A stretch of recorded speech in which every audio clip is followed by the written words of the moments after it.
सुप्रभात. बृहन्मुंबई महानगरपालिका शिक्षण विभाग, शाळा बंद पण शिक्षण सुरू या उपक्रमांतर्गत मी दीप्ती विक्रम बारवाल, चित्रकला शिक्षिका. माझी शाळा आहे मानखुर्द मनपा मराठी शाळा क्रमांक 1 आणि विभाग आहे यम पूर्व 2. मी आपणा सर्व विद्यार्थ्यांचे, माझ्या गुरुजनांचे, सर्वांचे मी हार्दिक स्वागत करते. आजचा आपला विषय आहे चित्रकला. चित्रकला विषयामध्ये विविध उपविषय आहेत. तर आजचा आपला उपविषय आहे वस्तुचित्र. आजचं आपलं उद्दिष्ट आहे की विद्यार्थ्यांना म्हणजेच तुम्हाला परिचित निसर्ग निर्मित व मानव निर्मित वस्तूंच्या परस्परांशी असलेल्या प्रमाणाची जाणीव करून देणे. तर हे उद्दिष्ट आज आपण बघणार आहोत की आपल्याला निसर्ग निर्मित वस्तू म्हणजे काय किंवा मानव निर्मित वस्तू म्हणजे काय, ह्या विषयी आज आपण परिचय करून घेणार आहोत. आजचा सुविचार आहे, आवड आणि आत्मविश्वास असेल तर कुठलीही गोष्ट अवघड नाही. आता तुम्हाला हा विषय मी मुद्दामून घेतला आहे कारण हा एलिमेंटरी साठी असतो आणि 2 वर्षापासून एलिमेंटरी इंटरमिजिएटच्या परीक्षा झाल्या नाहीयेत आणि तुमच्या ह्या वर्षी ऑनलाईन होणार आहेत आणि हे विषय तुम्हाला आहेत. तर त्याच्यामध्ये तुम्हाला आवड असेल आणि तुमचा विश्वास असेल, वेळ खूप कमी आहे परीक्षांसाठी, तर तुम्हाला ही गोष्ट अवघड होणार नाही. जे काही आपण शिकतो आहे ते तुम्ही नक्कीच लवकर साध्य कराल. तर आज मी तुमच्या समोर हे चित्र ठेवलं आहे. तर ह्याच्यामध्ये तुम्हाला हा समोर एक तुम्हाला डब्बा वाटत असेल किंवा काय, तर हे तुम्ही जे तुमच्या दैनंदिन जीवनामध्ये वस्तू बघता त्याच्यापैकी एक आहे. तर हा एक डस्टबिन सारखा आकार आहे. तर ते आपण कसं काढायचं आणि प्रमाणबद्ध कसं असावं त्याच्याविषयी आपण शिकणार आहोत. तर ह्याच्यामध्ये तुम्हाला दिसत असेल की सूर्यप्रकाश कशा पद्धतीने पडतो किंवा जर चित्र द्विमित आहे, द्विमित म्हणजे पेपरवर रेखाटलेलं आहे, पण आपल्याला ते त्रिमित दिसावं, त्याच्यावर छायाप्रकाश, त्याची शॅडो कुठे काढावी हे सगळं आपण बघणार आहोत. तर ह्याच्यामध्ये तुम्ही आधी जी वस्तू बघितली आहे, मी जसं म्हणाली डस्टबिन आहे ते, ते मानवनिर्मित आहे आणि तसंच काही तुमच्या समोर रेखाटनं आहेत, ते निसर्गनिर्मित वस्तूंची आहेत. तर तुमच्या समोर वस्तुचित्र म्हणजे काय? तर तुमच्या समोर मानवनिर्मित आणि निसर्गनिर्मित वस्तूंचा समूह असतो. तो वस्तूंचा समूह तुम्हाला ड्रॉइंगमध्ये दाखवायचा असतो. तर तुम्हाला माहिती असेल की मानवनिर्मित वस्तू म्हणजे ज्या काही हाताने बनवल्या जातात काही वस्तू किंवा काही वस्तू ह्या कंपनीमध्ये, फॅक्टरीजमध्ये बनवल्या जातात, त्या मानवनिर्मित आहेत. आणि ह्या ज्या काही वस्तू तुमच्या समोर आहेत, त्या निसर्गनिर्मित आहेत. म्हणजे आपण फळ काही फॅक्टरीमध्ये बनवू शकत नाही. फळ हे झाडालाच येतं. फळभाज्या तुमच्या समोर दिसत आहे. ह्या सर्व वस्तू ह्या निसर्ग निर्मित आहे. तर तुमच्या समोर असा वस्तूंचा संच असतो. आता हे चित्र मी रेखाटलेलं आहे आणि ऑइल पेस्टलनी कलर केलेलं आहे. तर ह्याच्यामध्ये तुम्हाला दिसत असेल एक वांग आहे. ते वांग छोटं नाही, ते मोठं भरताचं वांग आहे म्हणून ते मोठं दिसतंय. एक बादली आहे आणि एक मग आहे. तर असं तुमच्या समोर 3च वस्तू असतात आणि त्या तुम्हाला प्रमाणबद्धतेमध्ये रंगवायच्या असतात. तर ते आज आपण त्याच्याविषयी शिकणार आहोत. तर तुम्हाला आता कळालं असेल की मानवनिर्मित वस्तू आणि निसर्गनिर्मित वस्तूंचा असा संच असतो. मग ह्याच्यामध्ये वस्तू बदलू शकतात. कधी डस्टबिन येईल, कधी वांग्याच्या जागी कधी दुधी येऊ शकतो, मगच्या जागी कधी स्टीलचा तांब्या येऊ शकतो किंवा एखादं कॉपरचं भांडं येऊ शकतं. तर फक्त ह्या 3 वस्तूंमध्ये अदलाबदल होते, पण त्याच्यामध्ये एक निसर्गनिर्मित वस्तू असतेच असते. तर जसं मी म्हणाले, की तुम्हाला निसर्गनिर्मित आणि मानवनिर्मित वस्तूंचा आज आपण प्रमाण किंवा ते काय आहे समजून घ्यायचंय. तर तुम्हाला निसर्गनिर्मित वस्तू म्हणजे काय? तुम्हाला मी आत्ताच एक्सप्लेन केलं. जे झाडांवर, फळं किंवा वेलींवर जे काही येतं, जे आपण फॅक्टरीमध्ये बनवू शकत नाही अशा वस्तू आहे निसर्गनिर्मित वस्तू आणि ज्या फॅक्टरीमध्ये बनवतात त्या आहे मानवनिर्मित. तर आता ह्या वस्तुचित्र एका तासामध्ये संपूर्ण किंवा तांत्रिकदृष्ट्या ते कसं काढायचं आहे ते आज मी तुम्हाला शिकवणार. म्हणजे आज आपण फक्त रेखाटन शिकणार आहोत. रेखाटन शिकायला आपल्याला 1 तास पण कमी पडतो. कारण तुम्ही मेमरी ड्रॉइंग काढता.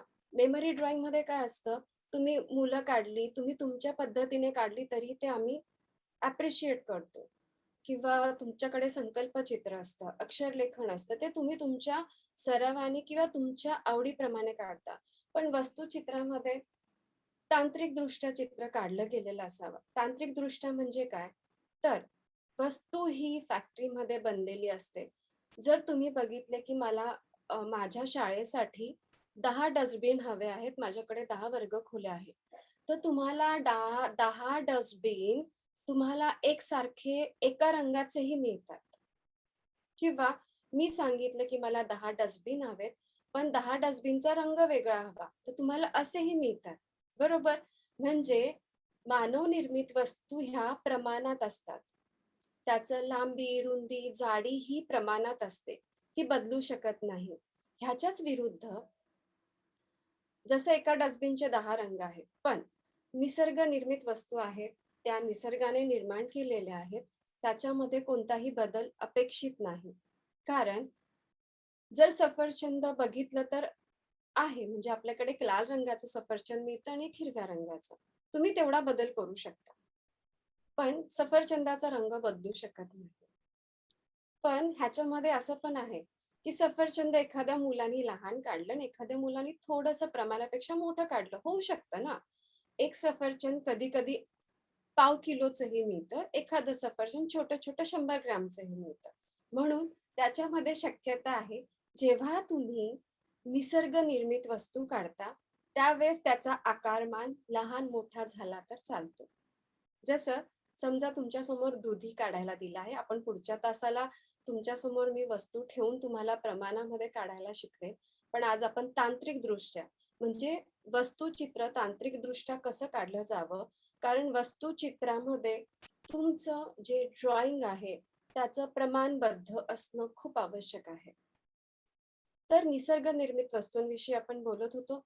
जर तुमच्यासमोर दुधी ठेवलं आहे, ज्याला आपण दुधी भोपळाही म्हणतो किंवा लाल भोपळा, दुधी हिरवा वेगळा, लाल भोपळा वेगळा, शिमला मिरची, ह्या सगळ्या वस्तू तुमच्यासाठी उपलब्ध असतात. कधी-कधी नारळही असतं. तर तुम्ही हे लहान-मोठं काढू शकता, पण ह्यांच्यामध्ये रंग बदलू शकत नाही. आता जर तुमचा दुधी हिरवा आहे आणि तुम्हाला डस्टबिन पण हिरवं दिलं आहे आणि तुमचा मग पण हिरवा आहे. तुम्हाला 3 वस्तूंचा संच दिलेला आहे. तुमच्या समोर जो संच ठेवला गेला, त्याच्यामधला जो डस्टबिन म्हणा किंवा बादली म्हणा, ती हिरवी आहे. तुमचा दुधी पण हिरवा आहे आणि तुमचा मग दिलेला आहे तुमच्या समोर, तो पण हिरवा आहे. अशा वेळेस तुम्ही पूर्ण चित्र हिरवं कराल का? नाही. ह्याच्यामध्ये आपण दुधीचा रंग हिरवाच ठेवायचा, कारण आपल्याला तिथे आपण रंग बदलू शकत नाही निसर्ग निर्मित वस्तूंचा. पण इथे तुम्हाला मुभा आहे, की तुम्ही डस्टबिनचा रंग पिवळा घ्या, मगचा रंग लाल घ्या. म्हणजे तुम्हाला कळालं असेल, मला जे बोलायचं आहे, वस्तुचित्रामध्ये आपण वस्तूंचा रंग बदलू शकतो. पण निसर्गनिर्मित वस्तूंचा रंग बदलू शकत नाही. मी वस्तू म्हणाले, त्याच्याऐवजी मी पुन्हा एकदा सांगते, आपण मानवनिर्मित वस्तूंचा रंग बदलू शकतो, पण निसर्गनिर्मित वस्तूंचा रंग आपण बदलू शकत नाही. तर आता आपण वस्तुचित्रामध्ये काय येऊ शकतं आणि ते कशा पद्धतीने काढायचं, आपण ह्याचं आज रेखांकन बघणार आहोत. कारण प्रमाणबद्धता, पेपरला शोभेल असं किंवा तुमची ती तुमचा डस्टबिन एवढा असतो आणि तुमच्या पेपरवर ते छोटासा कप सारखा तुम्ही काढता किंवा पेपरला शोभेल असं चित्र कसं काढायचं, त्याचा छायाप्रकाश, जर प्रकाश सूर्यप्रकाशिका बाजूनी असेल, तर त्याच्यावरच्या छटा. छटा म्हणजे काय? आता तुम्हाला दिसत असेल, की माझ्या चेहऱ्यावर इकडून जास्त लाईट आहे. तर इकडचा भाग थोडासा डार्क दिसतो. त्यालाच आपण छटा म्हणतो आणि छाया प्रकाशामुळेच आपलं चित्र आपल्याला गोलाई प्राप्त होते. गोलाई म्हणजे काय? हे तुम्हाला सगळं चित्रामध्ये आपण रंगवताना शिकणार आहोत. तर आज आपण सूर्यप्रकाश कोणत्या दिशेने पडेल, त्याचं शॅडो कोणत्या दिशेने पडेल आणि रेखांकन कसं करणार आहोत, ह्याच्याविषयी आज आपण माहिती घेणार आहोत. चला तर आपण आता प्रात्यक्षिकाकडे वळूया.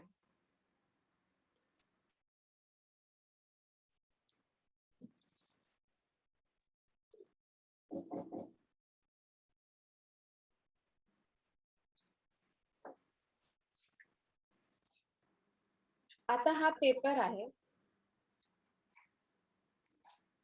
हा पेपर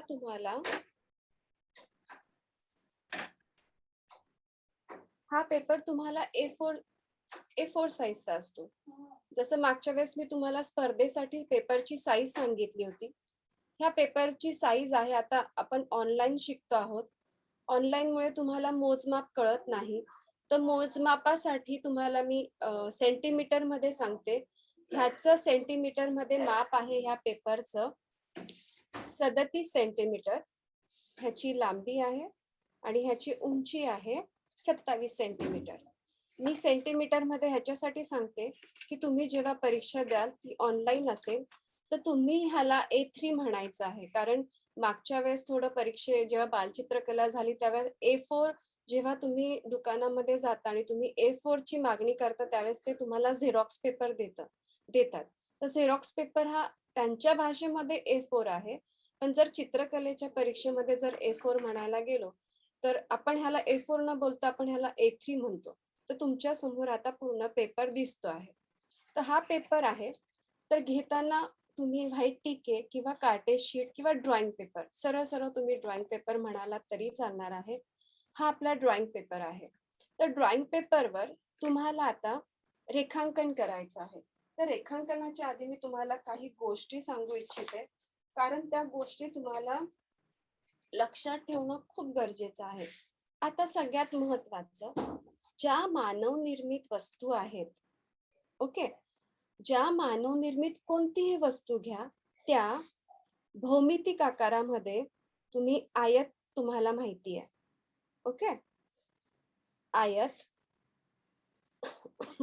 गोल आणि दंडगोल. मी आता ह्याचे फक्त तुम्हाला आउटर शेप काढून दाखवते.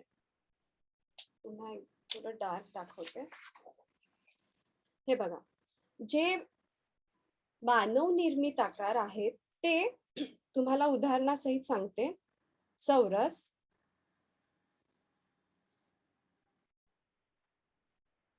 ओके, तुम्हाला दंडगोल,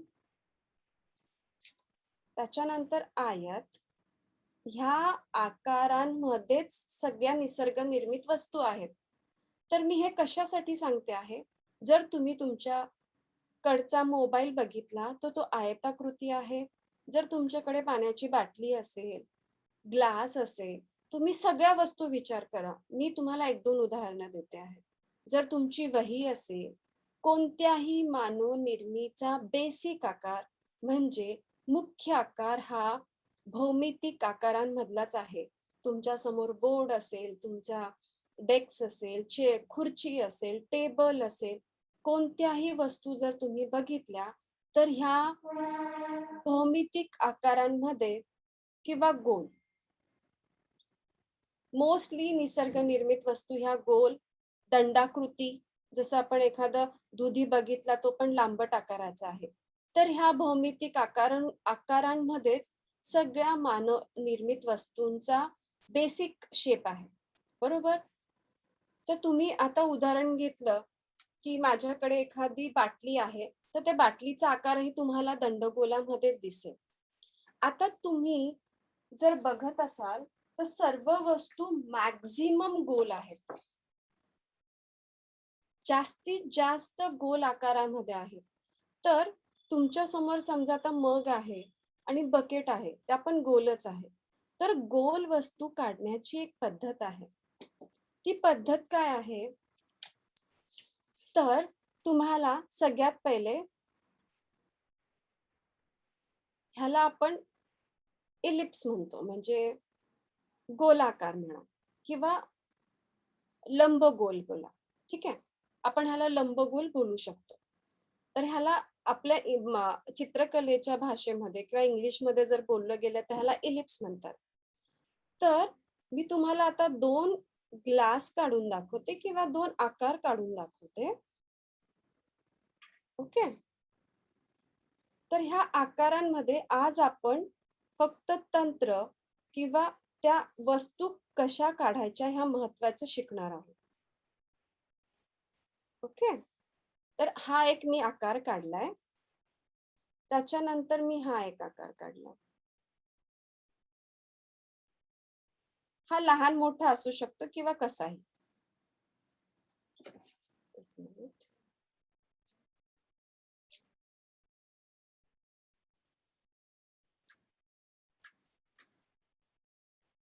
मी असा बेसिक आकार काढलाय. थोडासा क्रॉस वाटतोय. थोडस ह्याला करेक्ट करते.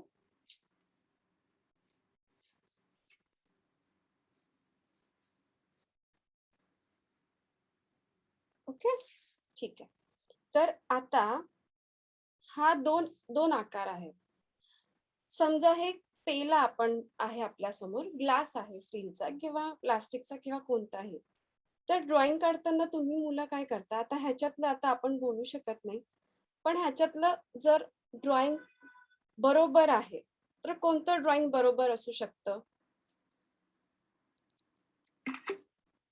तुम्ही सगळ्यांनी मला सांगितलं असेल, तुम्ही सगळे विद्यार्थी हुशार आहातच, ह्याच्यातलं हे ड्रॉइंग परफेक्ट असेल.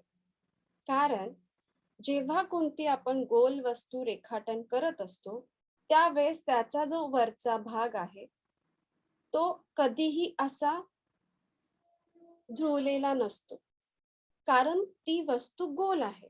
गोल असल्यामुळे तुम्हाला जो हा वरचा गोलाकार अंडाकृती भाग आहे तो तुम्हाला असाच काढावा लागणार. सगळ्यात मोठी चूक विद्यार्थी हे करतात आणि त्यांचा ग्रेड खाली येतो. सगळ्यात पहिला पेपर वस्तुचित्राचा असतो आणि वस्तुचित्रामध्ये ह्या चुका जर झाल्या तर तुमचा ग्रेड कमी होतो. त्याचप्रमाणे जर ग्लास आहे, डस्टबिन आहे, बादली आहे, ह्या वस्तू मी तुम्हाला दाखवत नाहीये कारण ह्या तुम्ही तुमच्या दैनंदिन जीवनामध्ये बघता. ग्लास सगळ्यांनी बघितला आहे, कप आहे, बादली आहे, टब आहे, टोप आहे तुमच्या घरामध्ये. भरपूर गोलाकार भांडी त्या तुम्ही रोज बघतात. ओके, तर ह्याचा बेस असा काढणं योग्य आहे का? नाही, पण मुलं काढतात. तर तुम्ही 8वीचे विद्यार्थी आहात, ह्या तांत्रिक चुका होऊ नये ह्याच्यासाठी तुम्हाला ह्या गोष्टी लक्षात ठेवणं खूप गरजेचं आहे. तर ह्याच्यामध्ये हे असं का दाखवलं, कारण ग्लासचा बुड आहे, जो बेस आहे तो गोल आहे. जेव्हा मी ह्याला पूर्ण करते त्यावेळेस तुम्हाला कळेल की हा गोल आहे. म्हणजे तुम्हाला ते ड्रॉइंग पूर्ण करून बघावं लागतं की मी जे ड्रॉइंग काढलेलं आहे ते बरोबर आहे की नाही. आणि वस्तू आपल्या आय लेवल असतं, म्हणजे माझ्या डोळ्याच्या वरच्या बाजूला, म्हणजे माझ्या नजरेच्या खालच्या बाजूला आहे की नजरेच्या समोर आहे की नजरेच्या वर आहे. एका तासामध्ये सांगणं थोडं कठीण आहे. तर ही माझी जी मी ड्रॉइंग केलेलं आहे हे माझ्या नजरेच्या अगदी समांतरच आहे. जर माझ्या नजरेच्या खाली समजा मी उभा आहे आणि ग्लास खाली आहे तर त्याचा पूर्ण भाग तुम्हाला असा दिसेल. बरोबर ना? त्याचा पूर्ण वरचा भाग गोल दिसेल ड्रॉइंग मध्ये. तर ह्या तुम्हाला गोष्टी लक्षात ठेवायच्या असतात.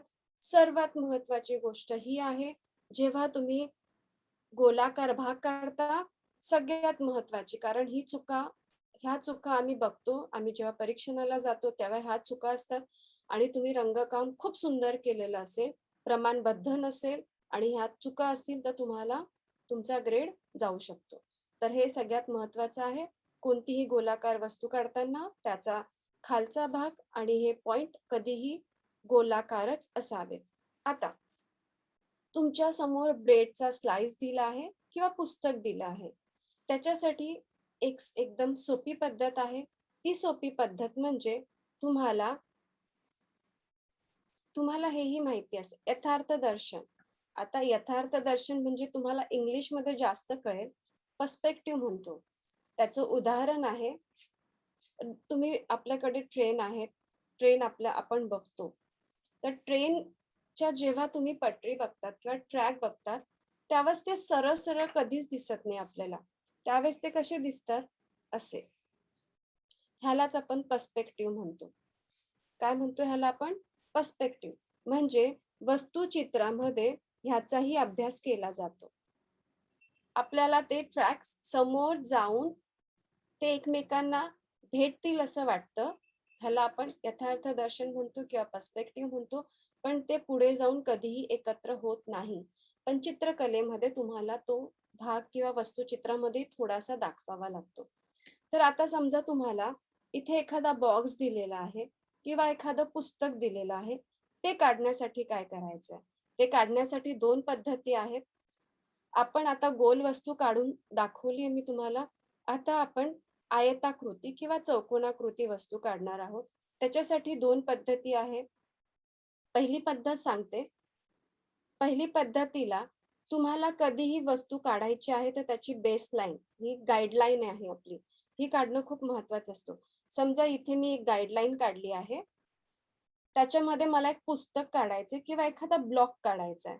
तर त्याच्यासाठी मी काय करणार, ही माझ्या ह्याची उंची झाली. ओके. उंचीनंतर ही पुस्तकाची आपण पुस्तकच म्हणूया. हे पुस्तकाची लांबी झाली. पुस्तक ह्याच पद्धतीने तुम्हाला काढावं लागणार किंवा तुमच्या समोर ठेवलेलं असतं ते असंच. आता तुम्हाला जे मी यथार्थ दर्शन म्हणते आहे किंवा मी रेल्वेच्या रुळांचं उदाहरण दिलं आहे ते इथे लागू पडेल. आता ही जी आहे समोरची बाजू ती आपल्याला उंच दिसेल आणि इकडची म्हणजे तुम्ही छोट्या पुस्तकामध्ये सुद्धा दाखवू शकता. आणि ह्याच्यामध्ये जो पेपर चेकिंग करणारा असतो त्याला कळतं की ह्यानी चित्रकलेच्या वस्तुचित्राचा चांगला अभ्यास झालेला आहे. कारण पुस्तक सारख्या जाडीचं किंवा उंचीचं आहे. पण तुम्ही दाखवताना ही रेषा मोठी दाखवता आणि ही छोटी. काही एम-एम म्हणजे तुम्हाला माहिती एम-एम म्हणजे काही मिलीमीटरनी त्या लाईन्स छोट्या असतील. पण दाखवणं खूप गरजेचं आहे. ओके.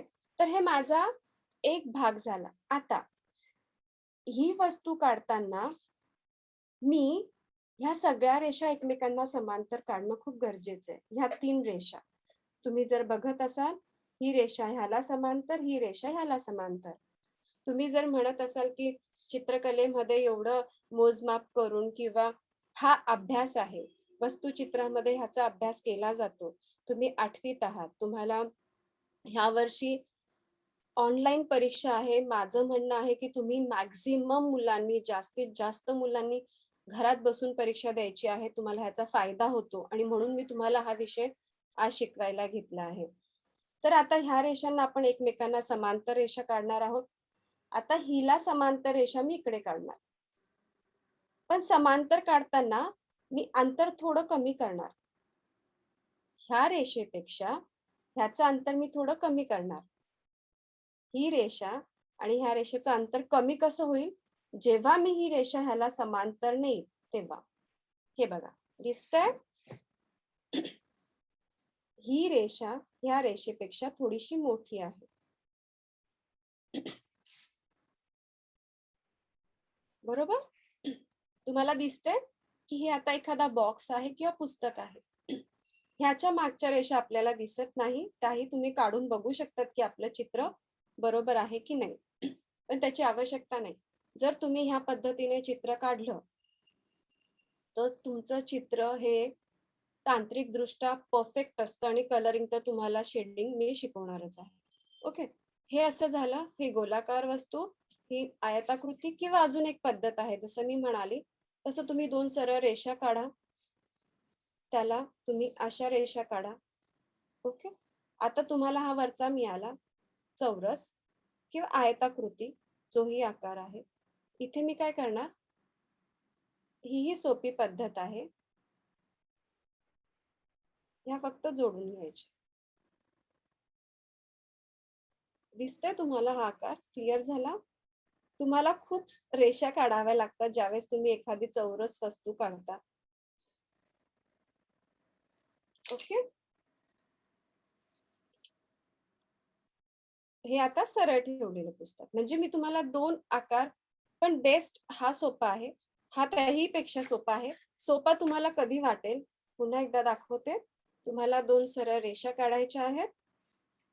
जर एखादी चौरस वस्तू काढायची आहे, त्यालाच मी 2 अशा रेषा काढणार आणि मग ह्याला फक्त उंची देणार. तर तुमचा एखादा ठोकळा म्हणा, सॉरी, एखादा ठोकळा म्हणा किंवा एखादं पुस्तक, असं हे तुम्ही, आता मी हे तुम्हाला थोडंसं गडद करून दाखवते म्हणजे तुम्हाला तो आकार क्लिअर होईल. तुम्हाला ह्या रेषा काढणं खूप गरजेचं आहे, तरच तुमचं चित्र हे पूर्ण दिसतं. आणि ह्या अनवॉन्टेड लाईन्स ते आपण त्याचं स्किप करूया. आता इथे तर तुम्हाला हे क्लिअर दिसतच आहे, हे पुस्तक किंवा बॉक्स. ह्याच प्रकारे वस्तू गोल गोल असेल तर तुम्हाला जर डायरेक्ट तुम्हाला म्हणजे टमाटर काढायचं आहे, टोमॅटो काढायचा आहे किंवा सफरचंद काढायचं आहे, ते तर तुम्ही लहानपणापासून काढत आलेला आहात. ओके, तरी तुम्हाला गोल वस्तू जर रेखाटन करायचं असेल तर तुम्हाला फक्त त्याचा गोलाकार काढायचा असतो आणि त्या गोलाकारामध्ये तुम्हाला ती फक्त वस्तूचा जो मुख्य आकार आहे, जो बाह्य आकार आहे, तो तुम्हाला काढायचा असतो. तो तुम्हाला आरामात जमेल. कारण मी जसं म्हणाले, जसं वस्तू चित्रांमध्ये निसर्ग निर्मित वस्तू काढायला थोडंसं आपल्याला खूप तांत्रिकदृष्ट्या विचार करायला लागतो. तसं निसर्ग निर्मित वस्तूंना थोडासा लहान आकार, मोठा आकार झाला तरीही काही फरक असा पडत नाही. बरोबर ना? तुम्ही सफरचंद थोडं लहान काढा, थोडं मोठं काढा, काही फरक नाही. ओके? तर ह्या पद्धतीने तुम्ही फळं काढू शकता. टमाटर काढायचं आहे तर तुम्हाला फक्त एवढं जरी करून तुम्ही कलरिंग केलात तरीही तुमच्या निसर्ग निर्मित वस्तूंचं छान ड्रॉइंग होतं. तर आता आपण ह्याच्यामध्ये तुम्हाला मी बेसिक शिकवलं आहे की गोलाकार किंवा हे कसं असावं. तर आता आपण जो संच आहे, तो संच तुमच्या समोर असणार आहे डस्टबिन, एक मग आणि एक वांग, जसं मी तुम्हाला पीपीटी मध्ये दाखवलं तसं. तर आता ह्या पेपरवर मोजमाप, ह्या सगळ्यात महत्वाचं, ह्या चित्रामध्ये पट्टीचा वापर केला जात नाही. ह्या चित्रामध्ये, वस्तू चित्रामध्ये पट्टीचा वापर केला जात नाही. म्हणून मी काय करते आहे, आता माझा पेपर आहे, त्या पेपरवर माझं चित्र कुठून कुठपर्यंत असावं किंवा पेपरला शोभेल असं चित्र असावं, त्यासाठी मी एक बॉक्स करणार आहे. तुम्हाला मी अंदाजे ह्याचं माप सांगते. माप ह्याच्यासाठी सांगते, तुम्हाला मी आधी म्हटल्याप्रमाणे ह्याच्यात पट्टीचा वापर केला जात नाही, पण माप ह्याच्यासाठी सांगते की तुम्ही ती वस्तू काढताना लहान काढू नये म्हणून. तर ह्याचं अंदाजे माप असू शकते ह्याचं मे बी 15 असेल, बरोबर? 15, 15.5 आहे आणि हे 11 आहे. ओके, माप मी तोंडी ह्याच्यासाठी सांगितलं की तुमची वस्तू लहान बनू नये आणि पेपरचा तुम्हाला अंदाज यावा. तर मी हा रफ एक बॉक्स बनवला आहे. जसं मी म्हणाले की कोणत्याही वस्तू ह्या भौमितिक आकारांमधल्या साच्यबद्ध केलेल्या आहेत. आता डस्टबिन आहे, तो पण दंड गोल आहे, बरोबर? तर दंड गोलामध्ये मी आता एक फक्त आयत काढला आहे. आता पुढची ह्याची पद्धत जी आहे ती काढायची. आता ह्याचा माझ्या समोर तो जो डस्टबिन आहे तो आय लेवलला ठेवलेला आहे. आय लेवल म्हणजेच काय? माझ्या डोळ्याच्या सरळ रेषेत.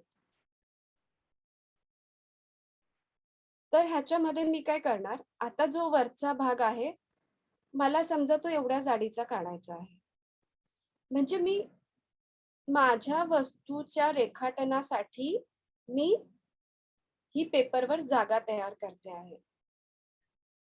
तर ह्याच्यामध्ये मला, तुम्ही जर डस्टबिन बघितला तर त्याचा जो वरचा आकार आहे तो अंडाकृती आहे. आपण त्याला लंबगोल म्हटलंय किंवा इलिप्स म्हणाला. तर हे आकार काढण्यासाठी तुम्हाला एक सांगू, एकदम छान पद्धत आहे. हे आकार काढण्यासाठी ना तुम्हाला ह्या रेषांचा सराव होणं खूप गरजेचं आहे. तुमचा हात असा वळला गेला पाहिजे, तेव्हा तुमचे हे जे आकार आहेत ना, ते क्लिअर होतात. तुमचे हे आकार त्यावेळेस क्लिअर होतात. त्याच्यासाठी तुम्ही कोणत्याही वस्तू काढताय किंवा चित्र काढताय त्याच्या आधी तुम्ही तुमचा हात थोडा मोकळा करा. बघा तुम्हाला लगेच कळतं की ह्याच्यामध्ये आपल्याला हे आकार मिळतात. ह्या रेषा आहेत. जेव्हा आम्ही शाळा 1 जून जुलै असतो त्यावेळेस आम्ही तुम्हाला रेषांचा सराव हा विषय घेतो तो ह्याच्यासाठीच. ह्या रेषांचा सराव करणं खूप गरजेचं आहे. त्यावेळेस आपण चित्र काढायला आपल्याला खूप सोपं जातं. तर ह्याच्यासाठी मी आता काय केलंय, वरती आता माझा ह्या एवढ्याच भागामध्ये मला वरचा लंबाकृती आकार काढायचा आहे. ओके. तर मी काय करते, अंदाजे, कारण ह्याच्यामध्ये मोजमाप केलं जात नाही, तरी पण मी तुम्हाला माप दिलेलं आहे. आणि मी एकदम हलक्या हाताने काढते, पण मला असं वाटतंय की हे तुम्हाला व्यवस्थित दिसतंय. ओके. तर मी काय केलं आहे, हा माझा वरचा टॉपचा आकार झालाय.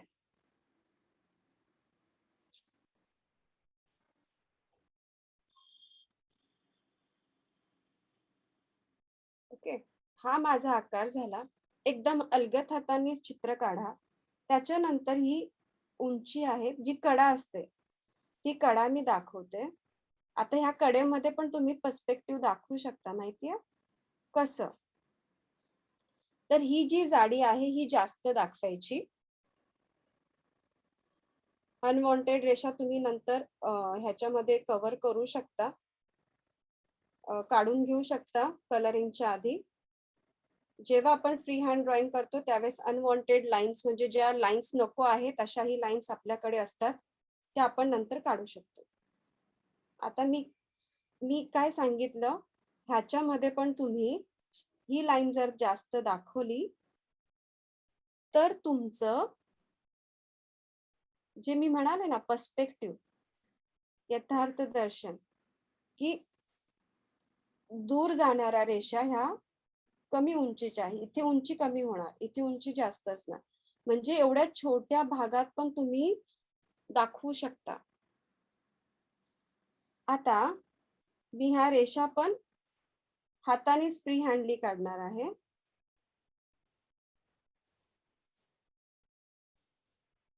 डस्टबिनच्या, किंवा तुम्ही पेपर असा पकडून तुम्ही जर रेषा काढली तर तुम्हाला जास्त सोपं जाईल आणि मलाही सोपं जातं, कारण मी ह्या पद्धतीनेच चित्र काढते. पेपर आपल्या अँगल मध्ये असेल हाताच्या, तर आपल्याला चित्र बघा, ही म्हणजे मी जेव्हा अशी रेषा काढत होती त्यावेळेस थोडं मला अवघड जात होतं, पण मी जेव्हा पेपर असा पकडला आणि रेषा काढली त्यावेळेस ते सहज सोपं झालं. त्याच्यानंतर डस्टबिनचा खालचा भाग, जसं मी म्हणाले आहे, तो गोलाकार आहे. तुम्ही असा पूर्ण करून बघू शकता की आपला डस्टबिन बरोबर गोल खालचा भाग गोल होईल का? होतोय. म्हणजे आपलं ड्रॉइंग परफेक्ट आहे. आणि खाली थोडस त्याला जी ठेवण्यासाठी जे बूड असतं ते. हा माझा ड्रॉइंगचा पार्ट पूर्ण झाला आहे. म्हणजे मला जे ड्रॉइंग करायचं आहे ते ड्रॉइंग आता इथे परफेक्ट झालं आहे. तर ते ड्रॉइंग पण आपलं बरोबर आहे की नाही ते बघण्यासाठी काय करावं लागतं, तुम्हाला ही माझ्याकडून एक टीप आहे. एक सोपी पद्धत, तुम्ही चित्र उलटं पकडायचं, तुम्हाला लगेच कळतं की माझ्या रेषा कुठे कमी आणि कुठे जास्त आहे. हे बघा इथे लगेच मला करेक्शन करता आलं. तुम्ही जेव्हा ड्रॉइंग, पेपर, चित्र आपल्या उलट्या बाजूला पकडता त्यावेळेस तुम्हाला लगेच कळतं की रेषा कुठे चुकल्या आहेत आणि तुम्ही त्या करेक्ट करू शकता. कधीही चित्र उलट बघायचं तर आपल्याला लगेच कळतं. ह्या सगळ्या छोट्या छोट्या टिप्स आहेत वस्तुचित्राच्या, या सगळ्यांनी लक्षात ठेवायच्या. आता इथे माझा डस्टबिन झालाय. आता इथे बघा तुम्हाला, आणि ह्या आता ज्या मला रेषा नको आहेत, ओके, त्या तुम्हाला नंतर खोडून टाकायच्या आहेत. पण पेपर खराब होता कामा नये. ज्या रेषा एकदम अलगद हातांनीच काढायच्या आहे. आता हा माझा डस्टबिन झालाय काढून. ही माझी बेसलाईन होती, तीही आता मला गरजेची नाहीये. आता इथे मला वांग काढायचंय. आता वांग डायरेक्ट न काढता तुम्ही तुम्हाला जसं मी म्हणाले ते भरताचं वांग आहे. तर ते काही काही मुलं माहितीये तुम्हाला एवढं काढतात.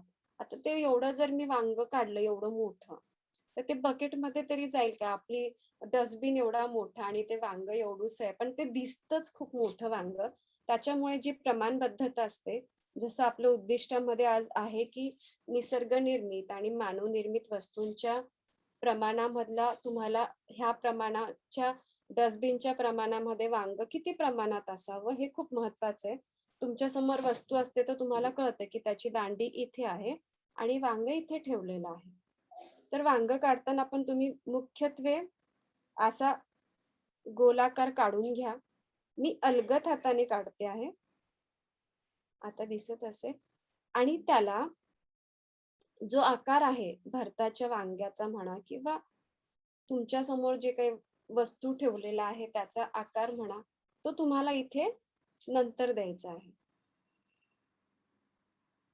आता मी ह्याला मला जो शेप पाहिजे, तुम्हाला मी म्हणाले की हा वांग्याचा शेप थोडा लहान मोठा झाला तर चालेल. कारण हे काय आहे? निसर्गनिर्मित वस्तू आहे. तर मी त्याचा बेसिक शेप थोडासा असा करते. तुम्हाला मी हा पूर्ण बेसिक शेप सांगण्यामागचा उद्देश एवढाच आहे, की तुमचं वस्तुचित्र किंवा निसर्गचित्र हे परफेक्ट यावं. जरी तुम्हाला हा वांग्याचा भाग दिसत नाही, दिसत तर नाहीच. कारण ह्याच्यावर देठ असतं. आता जर तुम्ही ह्याचे 2 भाग केले, तर ह्याचं देठ बरोबर तुम्ही हे रंगकामामध्ये ह्याच्या डिटेल्स दाखवू शकता. आणि हे चित्र तुम्ही समोर ठेवून पण काढू शकता. आता मी जे देठ दाखवणार ते थोडंसं तुम्ही ह्याच्यामध्ये चेंजेस करू शकता. ओके. हे झालं वांग्याचा आकार. आता तिसरा मी सांगितलं आहे. तिसरा मी सांगितला आहे मग किंवा आकार बदलू शकतो. आता मगचा आकार तुम्ही कसा काढू शकता? एकदम सोपी पद्धत सांगते. मग पण काढायला गोल आहे. त्याच्यासाठी पण तुम्हाला एक बॉक्स काढणं खूप गरजेचं आहे. प्रत्येक गोष्टीला एक बेसिक शेप आहे. आयताकृती असेल, गोलाकार असेल, तो काढणं खूप खूप आवश्यक आहे. आता मी हा एक बॉक्स काढते आणि त्याच्यामध्येच मग काढते. ओके, मी हा एक बॉक्स काढला आहे. आता मला ह्याच्यामध्ये मग काढायचं, पण मी ओव्हरलॅपिंग करते. आता ओव्हरलॅपिंग म्हणजे काय? इथे माझं डस्टबिन आहे, पण डस्टबिन मागे आहे आणि माझा जो मी मग काढणार आहे, तो त्याच्या पुढे आहे. डस्टबिन मध्ये थोडंसं ह्याच्यावर ओव्हरलॅप केला तरीही चालणार आहे. ह्याला आपण म्हणतो एकमेकांवर वस्तूंचं ओव्हरलॅपिंग. तर ते कसं करता? आता हे त्याच्यामध्ये समजा मी इथे वरती एक गोल काढला, जो मगचा प्रॉपर असतो तो. आणि इथे जाडी असते. इथे एक जाडी असते मगला.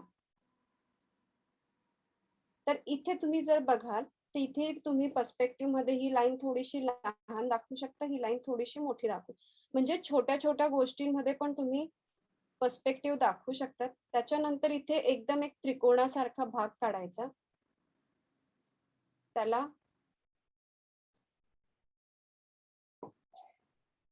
त्याला खाली जाडी द्यायची. हे बघा. त्याच्यानंतर तुम्ही मग तर सगळ्यांनी आता मी हे डस्टबिन थोडंसं खोडून टाकते कारण मला त्या डस्टबिनची काही आवश्यकता नाहीये. डस्टबिनचं ड्रॉइंग पूर्ण झालेलं आहे. हा माझा मग आहे. मग म्हणतं, कोणी जग म्हणतं, है ना? जो पाणी आपण अंघोळीसाठी वापरतो तो. तो ह्याच्या प्रपोर्शन मध्ये हा थोडासा मोठा कारण बकेटपेक्षा थोडा छोटा दिसेल पण डस्टबिन एवढे मोठे नसतात. त्याच्यामुळे हा थोडासा ह्या प्रमाणात काढला तरी चालणार आहे. आता हे काढताना तुम्ही जेव्हा ह्याचा बेस काढता त्यावेळेस पुन्हा चेक करायचं की हा बेस गोल होईल का? तरच तुमचा तो ड्रॉइंग परफेक्ट आहे. तर होतोय? नंतर ह्या रेषा तुम्ही खोडून टाकायच्या, ज्या मी तुम्हाला अनवॉन्टेड म्हणते आहे त्या, ज्या नको आहेत त्या रेषा. आणि त्याच्यानंतर जे हँडल आहे ते असं तर हे झालं माझं आज रेखांकन. ह्याला आपण रेखांकन म्हणतो. माझ्या वस्तुचित्राचं आज मी रेखांकन पूर्ण केलं आहे. तुम्हाला मी म्हणाले होते की एका तासामध्ये चित्र काढणं कसं आणि ते काढल्यानंतर कलरिंग करणं, ह्याच्यासाठी तुम्हाला 2.5 तासाची वेळ असते. आणि हे चित्र तुम्ही प्रॅक्टिसने व्यवस्थित काढायचं आहे. हा व्हिडिओ तुम्ही वारंवार बघायचा आहे. तर मी तुम्हाला आज काही मुद्दे सांगितले आहे, ते तुम्हाला परत सांगते की मी तुम्हाला हे 11 सेंटीमीटर आणि हे माप मी ह्याच्यासाठी देते, तुम्हाला अंदाजे काढायचे, पण तुम्हाला आपल्या ऑनलाईन मध्ये तुम्हाला सेंटीमीटर मध्ये कळावं की ही उंची एवढी असायला हवी पेपरवर, म्हणून हे माप आहे. ह्याच्यामध्ये पट्टीचा वापर केला जात नाही, तुम्हाला वारंवार सांगते, पण अंदाज यावा म्हणून हे मोजमाप आहे. 11 सेंटीमीटर लांबी, उंची आणि हा जो भाग काढला आहे तो मी 2 सेंटीमीटर मध्ये काढला आहे. आणि ह्याच्या थोडंसं खालीवर गेलं तरी चालेल. थोडंसं मी रिवाइज करते. त्याच्यानंतर ह्या रेषा अशा अजिबात नको, बॉटमला पण अशा नको. त्याच्यानंतर मी तुम्हाला जे सांगितलं होतं सूर्यप्रकाशाचं, ते आपण थोडंसं बघूया. आता जर माझ्याकडे उजेड ह्या बाजूने आहे, तर माझ्या वस्तूवर उजेड इकडून पडतो आहे, तिकडे सगळे लाईट कलर असतील आणि इकडे सगळे डार्क कलर असतील. तर ह्या चित्राचं जर मी ब्लॅक अँड व्हाईट मध्ये कलरिंग केलं तर ते असं होईल, बरोबर. तर हे आपण पुढच्या तासाला कलरिंग शिकणार आहोत. तर हे उजळ छटा, मध्यम छटा, गडद छटा आणि ही रिफ्लेक्टेड लाईट, परावर्तित प्रकाश. इथे लाईट, मिडल, डार्क.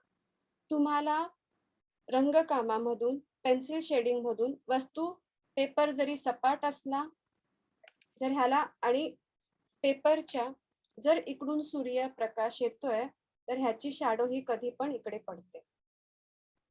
शॅडो म्हणजे सावली, आणि ती कधीही ह्याच्या जवळ एकदम डार्क असते. मी तुम्हाला सावली बद्दल म्हणाले होते, तेही दाखवते. तर ही वस्तू हवेमध्ये तरंगते आहे असं वाटत नाही, म्हणून आपण प्रत्येक वस्तू किंवा माणूस मेमरी चित्रामध्ये पण त्याचं तुम्हाला या प्रकारची शॅडो दाखवणं. जर व्यक्ती उभा आहे तुमच्या स्मरण चित्रामध्ये, तर त्याच्या पायाजवळ थोडासा गडद रंग करणं गरजेचं असतो. आपण ह्यालाच सावली म्हणतो. तर ह्या पद्धतीने पेपर जरी सपाट आहे, पण आपलं चित्र गोलाकार दिसलं पाहिजे, त्याचा आभास निर्माण झाला पाहिजे. आणि पुढच्या तासाला आपण ह्याचं कलरिंग करणार आहोत, ते ह्या पद्धतीने होईल. जसे मी म्हणाले की पिवळ्या रंगाची बकेट आहे, त्याच्या हलक्या छटा, गडद छटा, मध्यम छटा, वांग्यामध्येही तसंच आणि मग मध्येही तसंच. तर ह्या छायाप्रकाशाचा जो फरक आहे, किंवा तुम्हाला बकेट दिसते आहे, तर इथे मी थोडासा हिरवा रंग दिला आहे, कारण ह्याचं रिफ्लेक्शन, प्लास्टिक हे नवीन असेल तर एकदम त्याच्यावर रिफ्लेक्ट होतं, काचांवर पण रिफ्लेक्ट होतं, म्हणून ह्याचा एकमेकांवर, किंवा आता जर मी तुम्हाला माहिती, मी गुलाबी रंगाचा ड्रेस घातला तर त्याचं रिफ्लेक्शन माझ्या चेहऱ्यावर येतं, तर हे रंग एकमेकांवर दाखवणंही तेवढंच महत्वाचं असेल. इथे मी जांभळा रंग दाखवला, इथे हिरवा, इथे हिरवा, ह्या शेड लाईट, हे आपण पुढच्या तासाला कलर करणार आहोत. तर आज तुम्हाला हे चित्र, जे मी आज रेखाटन शिकवलं आहे, हा व्हिडिओ तुमच्यापर्यंत लवकरच येईल. हे रेखाटन तुम्ही करून ठेवायचे. त्याच्यासाठी तुमच्याकडे ऑइल पेस्टल्स कलर्स मला माहिती आहे तुम्ही घेतले असेल. महापौर बालचित्रकलेमध्ये तुम्ही जेव्हा कलरिंग करायचं होतं त्यावेळेस मी तुम्हाला म्हणाले होते की तुम्ही कलर्स विकत घ्यायचे आहेत, आणि तुम्ही ते घेतले असतील आणि तुमच्याकडे असतीलही, तर तुम्ही ते रंग विकत घ्या. आणि पुढच्या तासाला तुम्ही हे चित्र फक्त रेखाटन करून ठेवायचं आहे. आणि आता तुम्हाला निसर्ग निर्मित आणि मानव निर्मितचा नक्कीच फरक कळालेला असणार आहे. तर तुम्ही सगळ्यांनी हे चित्र रेखाटून ठेवायचं आहे. आणि हा जो व्हिडिओ आहे, तुम्ही हे वारंवार, तुम्ही हा व्हिडिओ बघून ह्या वस्तूचं रेखाटन तुम्ही छानपैकी करू शकता आणि तुम्हाला काहीही अडचण आल्यास तुम्ही आपल्या WhatsApp ग्रुप आहे, त्या ग्रुपवर तुम्ही विचारू शकता. तर आशा करते की तुम्हा सगळ्यांना आपला हा ऑनलाईन तासमधला आजचा विषय थोडासा आपण तांत्रिकदृष्ट्या शिकलेलो आहोत. त्याच्यामध्ये आपण डस्टबिन, वांग आणि मग कसा काढला, तांत्रिकदृष्ट्या काढणं खूप महत्वाचं आहे. जे मी बारकावे सांगितले, छोट्या-छोट्या गोष्टी सांगितल्या आहेत, त्या तुम्हाला लक्षात आजच नाही, पूर्ण आयुष्यभर लक्षात ठेवणं गरजेचं आहे. तुम्ही एखादी वस्तू काढता तर ती प्रमाणबद्ध असणं खूप महत्वाचं आहे आणि तुम्हा सगळ्यांना ते समजलं असणार आहे आणि तुम्ही सगळेजण खूप छान-छान रेखाटन करून ठेवा. ह्याचं कलरिंग जे आहे ते पुढच्या तासाला मी शिकवणार आहे. तर सगळ्यांनी मस्त राहा. सोमवारपासून आपल्याला शाळेत यायचं आहे. तरी आपली ऑनलाईन तासिका आपली होईल. तर तुम्ही ती नक्की सगळ्यांनी जॉइन करा. आपल्या चॅनलला मराठी EDUला सबस्क्राईब करा. म्हणजे तुम्हाला जे काही शिकवलं आहे आजपर्यंत त्याचे व्हिडिओज तुम्ही बघू शकाल आणि तुम्ही व्हिडिओ बघितले तर आम्ही जे शिकवतो ते तुमच्यापर्यंत नक्की आणि इतरांपर्यंतही पोहोचेल. त्यासाठी मी तुम्हाला पुन्हा सांगते की आपल्या चॅनलला सबस्क्राईब करा. तर मी आता इथे माझी तासिका संपवते. सगळ्यांनी काळजी घ्या, मास्क लावा, शक्यतो जास्त बाहेर जाऊ नका आणि मस्त राहा, स्वस्त राहा आणि आनंदी राहा आणि मस्त-मस्त चित्र काढा. धन्यवाद.